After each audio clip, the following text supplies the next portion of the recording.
What's up guys, in this tutorial we'll be showing you how to convert a video to audio using your laptop. In order to do this, we'll be using a popular software which is available to everyone for free. That's VLC Player. So after opening your VLC Player, you're going to go over to the media option at the top left corner of your screen, tap on media, and then go over to convert and save. Click on it. And then right here, you're going to click on add. And this is where you're going to locate the file which you'd like to convert from video to audio. So click on add. So right here, we have our video file and it's called a happy day vlog. So we're going to select it and then click on open. So now that we've added it to our VLC, we're going to click on convert and save. On the next page, you can see the source and then the settings. You're going to make sure that under profile, you're selecting audio MP3. You can see that there are lots of options, but because we want to convert from video to audio, we're going to be choosing MP3. After that's done, you're going to come over to the destination, and this is where you're going to have the output stored.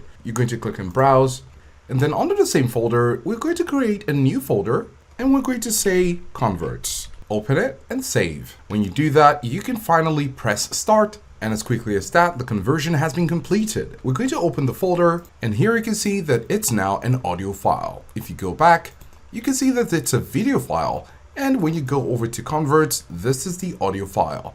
The size also indicates that it has been converted from MP4 to MP3. It's just 1 megabyte, but when you go over to the previous one, it's about 15 megabyte. So this is how to convert a video to audio on your laptop using VLC.